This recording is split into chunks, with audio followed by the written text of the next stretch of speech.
Hello students, dynamics में हमारे पास हमने थर्ड यूनिट में 8 चैप्टर ले रखा था प्रोजेक्टाइल। ठीक है, इसे प्रीवियस लेक्चर में हमने कुछ डेफिनेशंस पढ़ी। आज फर्स्ट आर्टिकल पढ़ते हैं। Motion of a projectile. Motion of a projectile में a particle of mass m is projected in a vertical plane through a point of projection. तो आपके पास वर्टिकल एक पार्टिकल है जिसका मास m है, उसको projected in a vertical plane में किया। ठीक है, through a point of projection. तो पॉइंट ऑफ प्रोजेक्शन का भी आपको पता है, विद वेलोसिटी u।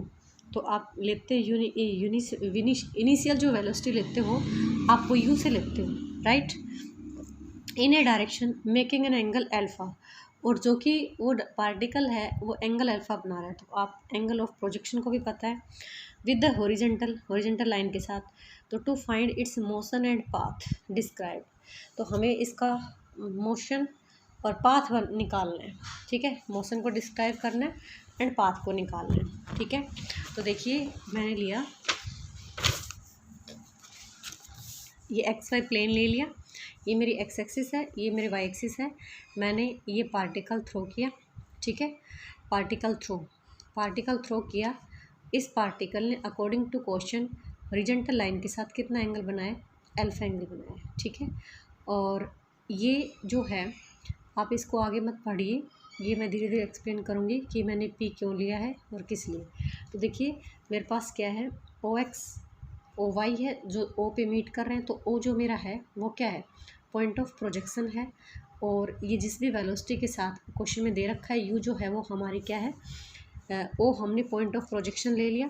यू जो है वो हमारी इनिशियल वेलोसिटी है of projection and alpha be the angle of alpha be आपका क्या है, एंगल ऑफ प्रोजेक्शन है। ठीक है, ये आपको पता है। ठीक है, उसके बाद अगर आपके पास अल्फ़ा यू आपकी वेलोसिटी है और अल्फ़ा ये एंगल बना रहा है, तो आप ये एंगल वाली जो लाइन है या रिसोल्व पार्ट द वेलोसिटी का resolve part along X axis और वाई एक्सिस क्या निकालोगे, अलोंग एक्स एक्सिस और वाई एक्सिस के। आप अलोंग एक्स एक्सिस तो क्या लेते हो, U cos alpha, and Y axis के अलोंग या वर्टिकल एक्सिस के अलोंग क्या लेते हो, यू साइन अल्फ़ा लेते हो ना, ट्रिग्नोमेट्री रेशियो के अलोंग निकाल के। या फिर आप फिजिक्स में तो हम वैसे ही डायरेक्ट ले लेते हैं। तो ये आपका हॉरिजॉन्टल लाइन के एक्सिस के जो अलोंग है वो तो आपका क्या हो जाएगा, यू कोस अल्फ़ा। और वर्टिकल जो resolve part of the velocity along किसके, वर्टिकल एक्सिस के भी, तो ये आपके पास क्या हो जाएगा, यू साइन अल्फ़ा हो जाएगा। ठीक है, तो ये तो हमारे पास इतना था कि हमारे पास u जब इनिशियल वेलोसिटी है और आपके पास अल्फ़ा एंगल ऑफ प्रोजेक्शन है, तो हमारे पास resolve part along X axis and Y axis या हॉरिजॉन्टल या वर्टिकल लाइन की एक्सिस के साथ क्या होगा। तो सिर्फ हमने वही चीज़ लिखा है। ठीक है, अब हमने लिया कि p टाइम के बाद आपने पार्टिकल को थ्रो किया, तो p टाइम के बाद हमने सपोज किया कि t टाइम के बाद ये ना इस पॉइंट पे रुका p पे, और इसको पॉइंट के कोऑर्डिनेट्स हमने ले लिए एक्स और वाई, और यहाँ पे इसने थीटा एंगल बनाया। ठीक है, तो m इसका क्या था, पार्टिकल का मास था। तो डाउन वर्टिकल होंगे तो इफेक्टिव जो फोर्स होगा वो आपका कितना होगा, mg होगा, इफेक्टिव फोर्स नेट मास मल्टीप्लाई एक्सेलरेशन। ओके, ठीक है। अब देखिए p हमने पॉइंट ले लिया with the position of the particle at the any time t में। तो ये चीज़ तो आप ऑब्जर्व कर पा रहे हो कि यहाँ से आपका पार्टिकल चला है तो कुछ टाइम के बाद हमने मान लिया कि वो p पोजीशन पे है। ठीक है, इफेक्टिव जो फोर्स आप क्या लेते हो, इफेक्टिव फोर्स पार्टिकल का जो फोर्स है तो वो p है, m मास है, तो वो डाउनवर्ड वर्टिकली लटकेगा, आपका हैंग होगा ना, तो mg उसका डाउनवर्ड वर्टिकली उसके ऊपर इस पॉइंट के ऊपर वेट हो गया। अब इफेक्टिव फोर्स आप लेते हो मास मल्टीप्लाई एक्सेलरेशन। ठीक है, thus the only force being the weight. तो हमारे पास यहाँ पे सिर्फ कौन सा वेट फोर्स लग रहा है, वेट लग रहा है। ठीक है ना, तो वेट लग रहा है, तो thus the only force being the weight mg of the particle which act vertical downward. ठीक है, तो जो कि हमारे पास वर्टिकल किस में, डाउनवर्ड पोजीशन में लगा हुआ है। ओके, हमने लिया equation of motion. Equation of motion guys, equation of motion आपके पास सिर्फ एक फोर्स लगा हुआ है, कौन सी, उसमें डाउनवर्ड में। तो डाउनवर्ड में है आपके पास, ये बताइए हॉरिजॉन्टल जो फोर्स होगा, हॉरिजॉन्टल नेट फोर्स वो कितना होगा 0, and vertical net force vertical, तो देखिए इसकी डायरेक्शन ये है और इसकी डायरेक्शन ये है, तो माइनस एम जी हो जाएगा, ठीक है, माइनस एम जी। तो आपका जो नेट फोर्स है हॉरिजॉन्टल उसके अलोंग, तो एक्स मल्टीप्लाई हॉरिजॉन्टल एक्सिस के अलोंग आपका जो एक्सेलरेशन होगा वो क्या होगा, डी स्क्वेयर एक्स अपॉन में डी टी स्क्वेयर होगा, ठीक है, एंड वाई एक्सिस के अलोंग जो होगा वो डी स्क्वेयर वाई अपॉन में डी टी स्क्वेयर होगा।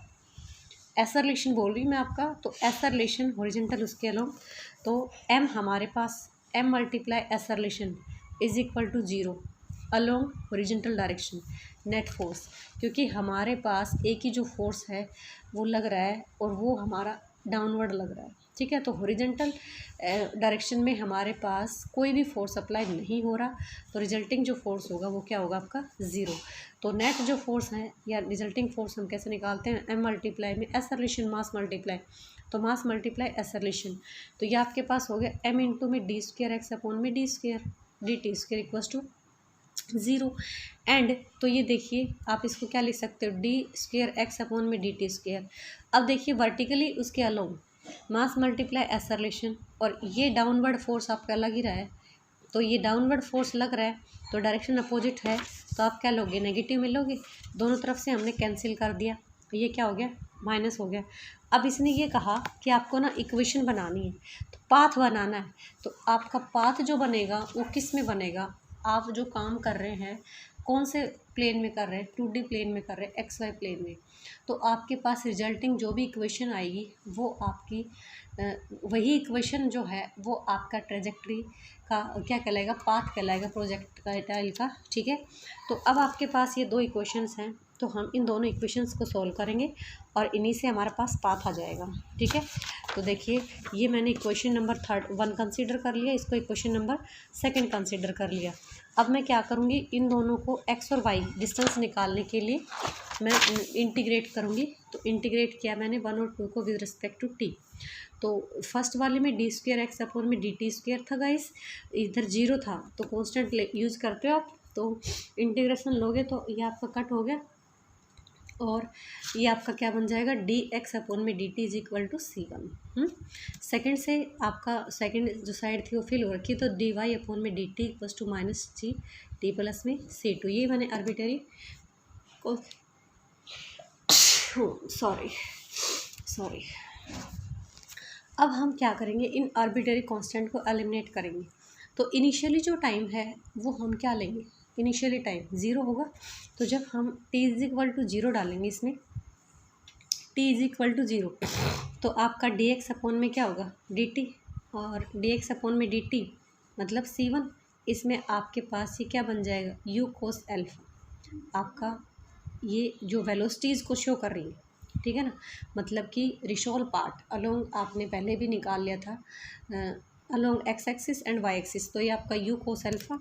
ऐसे ही हमारा D Y by D T है वो क्या हो जाएगा, कांस्टेंट की बजाय हम, क्योंकि ये भी आपके पास क्या है कांस्टेंट की वैल्यू है, और C1 की बजाय हमने ये कांस्टेंट वैल्यू रख दी, ऐसे ही हमने C1 के बजाय इधर भी इसमें कांस्टेंट वैल्यू रख दी, ठीक है। तो जब t इज इक्वल टू आप 0 डालोगे तो इसमें कोई t की वैल्यू है नहीं, तो D X upon D T is equal to आपके पास क्या बन गया u कोस अल्फा, एंड इधर आपके पास t की वैल्यू डलेगी तो ये 0, और C2 ये हमने as a arbitrary constant use किया था, तो u साइन अल्फ़ा, तो आप C2 की जगह क्या ले सकते हो u साइन अल्फ़ा। हमने C1 और C2 की दोनों की वैल्यू जो थी वो इसमें डाल दी, दोनों में आपके पास D X upon D T is equal to क्या है U cos alpha, equation number 3 consider कर लिया, एंड सेकंड जो है D Y by D T equals to minus G T plus में यू साइन अल्फ़ा। गाइस ये equation किसको represent कर रही है, ये वेलोसिटी ऑफ द पार्टिकल को कर रही है इन टाइम टी में, ठीक है ना। तो ये जो इक्वेशंस है किसकी, वेलोसिटी की है ना। तो अब equations are represent velocity of the particle at any time t, तो टी टाइम में वेलोसिटी को रिप्रेजेंट कर रही है, ठीक है। अब हम इनको अगेन इंटीग्रेट करते हैं 3 और 4 को इंटीग्रेट किया, तो ये आपके पास क्या हो जाएगा x, और ये कांस्टेंट था तो u कोस अल्फ़ा इंटू में t, और प्लस में C3 आर्बिट्रेरी कांस्टेंट डाल दिए। सिमिलरली हमने सेकंड का करना है, तो y इक्वल्स टू माइनस का g t²/2, ठीक है, इंटीग्रेशन करेंगे और प्लस में u sin अल्फा इंटू में t और प्लस में आपका C4, ठीक है। अब देखिए इनिशियल कंडीशन के लिए ही हम निकालते हैं। तो इनिशियल कंडीशन में आपके पास x भी 0 था एंड t भी 0 था, टाइम भी नहीं था और हमने डिस्टेंस भी नहीं लिया। तो जब t और x दोनों ही जब इसमें 0 डालोगे इसमें, तो आपके पास C3 की वैल्यू कितनी आ गई, 0। ओके, सिमिलरली इनिशियली कंडीशन में अगर हम u भी 0 डालें, y भी 0 डालें और t भी 0 डालें, इनिशियल कंडीशन के ऊपर वैल्यू निकाल रहे हैं ना, तो इनिशियल में तो u भी 0, सॉरी y भी 0 होगा आपका एंड t भी 0 होगा। तो दोनों ही डालेंगे इसमें, ये भी 0, ये भी आपका 0, ये भी 0, t मल्टीप्लाई में हो रखा है तो आपका C4 भी क्या मिलेगा गाइस, 0 मिलेगा, ठीक है। तो इन दोनों आर्बिट्रेरी कांस्टेंट की वैल्यू हम यहाँ से डालें इनमें, तो आपके पास x क्या हो जाएगा, u कोस अल्फ़ा इंटू में t एंड y क्या बन जाएगा, u साइन अल्फ़ा इंटू में t माइनस का g t²/2। तो ये जो है हमने इक्वेशन नंबर क्या मान लिया, 5 और 6 मान लिया, ठीक है। अब हमने लिया इक्वेशन 5 और 6, give the horizontal and vertical displacement of the particle at any time t। ये आपको पता है कि t टाइम के लिए x और y जो है वो पार्टिकल की हॉरिजॉन्टल और वर्टिकल डिस्प्लेसमेंट्स हैं, कि आपका x एक्सिस के अलोंग कितना चला एंड y एक्सिस के अलोंग कितना। तो ये इक्वेशन नंबर 5 और 6 हैं, ये हमारे पार्टिकल की डिस्प्लेसमेंट को शो कर रहे हैं, ठीक है, हॉरिजॉन्टल और वर्टिकल लाइन में। अब देखिए हमें वहाँ से इक्वेशन निकालनी थी, पाथ निकालना था। तो टी अल्फ़ा ये जो है हमने यूज़ किए, अपने पर्पज़ के लिए यूज़ किए। तो अगर आप पाथ निकाल रहे हो तो पाथ का मतलब ये है कि आपका एक्स और वाई में ही आए, ठीक है, क्योंकि आपने एक्स वाई प्लेन का यूज़ किया है। तो अगर आपका जो पाथ निकालना चाह रहे तो वो आपका एक्स और वाई में आएगा। इससे ऊपर हमने थीटा कुछ भी कंसिडर किया हो या जो भी हमने टाइम लिया हो, वेलोसिटी ली हो, हमें उन सबको एलिमिनेट करना होगा। तो उन सबको एलिमिनेट करने के लिए टी जो है, हमने टी की वैल्यू निकाली इक्वेशन नंबर 5 से। तो देखिए इक्वेशन नंबर 5 ये आपका x equals to u t cos alpha, ठीक है, ठीक है, ओके। यहाँ पे t रख दिया हमने, t is equal to x upon में वैल्यू निकाल ली, x अपॉन में कोस अल्फ़ा। इस वैल्यू को हमने t दो जगह यूज किया, ठीक है ना, y में t की वैल्यू ये रही और t की वैल्यू ये रही। अब इसको सॉल्व कर दिया, सॉल्व करने के बाद देखिए आपके पास क्या बना, x is equal to y is equal to x tan alpha minus में 1/2 जी एक्स स्क्र, ये वैल्यू टी स्क्र था ना ये, तो ये आपके पास क्या बन जाएगा, एक्स स्क्र अपॉन में यू स्क्र और कोस स्क्र अल्फ़ा। अब देखिए किसको रिप्रेजेंट कर रहा है, यहाँ पे आपकी एक्स की डिग्री तो 2 है एंड वाई की क्या है, 1 है। तो आपका ये जो है एक पैराबोला को रिप्रेजेंट कर रहा है, पैराबोला का, जो कि अपना स्पेशल क्या रख रही है, वर्टेक्स रख रही है, जो कि आपका ओरिजिन में से पास नहीं कर रही है, ठीक है। This is the equation of trajectory, ये आपका इक्वेशन ऑफ ट्रेजेक्ट्री है। ट्रेजेक्ट्री का मतलब पता है ना, आपने जो पार्टिकल थ्रो किया था उसमें जो पाथ अप्लाई किया उस वो जहाँ जहाँ चला उसकी इक्वेशन है, मतलब कहने का ये आपके पास उसका पाथ है, ठीक है, जो कि किससे रिप्रेजेंट हो रहा है, एक पैराबोला से रिप्रेजेंट हो रहा है। और पैराबोला की जो फॉर्म है वो आपकी क्या है, मैं इसको इधर लेके आऊँगी तो ये पॉजिटिव हो जाएगा, ये नेगेटिव, और ये वाई क्या हो जाएगा, नेगेटिव, आपका नेगेटिव हो जाएगा। तो ये कौन सी वाली फॉर्म बनेगी, ये वाली फॉर्म बनेगी, x माइनस में h का स्क्वायर। और x माइनस एच का स्क्वायर क्यों, क्योंकि मैंने पहले बोला है कि ये हमारी पैराबोला जो उसमें ओरिजिन से पास हो रही है वो इक्वेशन नहीं बन रही, क्योंकि अगर आपके पास ये x नहीं होता ये वाली टर्म तो हम कहते थे कि ये जो आपके पास इक्वेशन है ये आपकी ओरिजिन से पास हो रही है, लेकिन ये इस वाली फॉर्म है, ये वाली फॉर्म है, ठीक है। तो x माइनस एच का whole square is equal to, हम इसे कंप्लीटिंग मेथड अप्लाई करेंगे, ठीक है, माइनस का 4a इंटू में y माइनस का k। तो यहाँ पे आपकी जो पैराबोला है उसका वर्टेक्स बनता है वो h k बनता है, ठीक है। Thank you.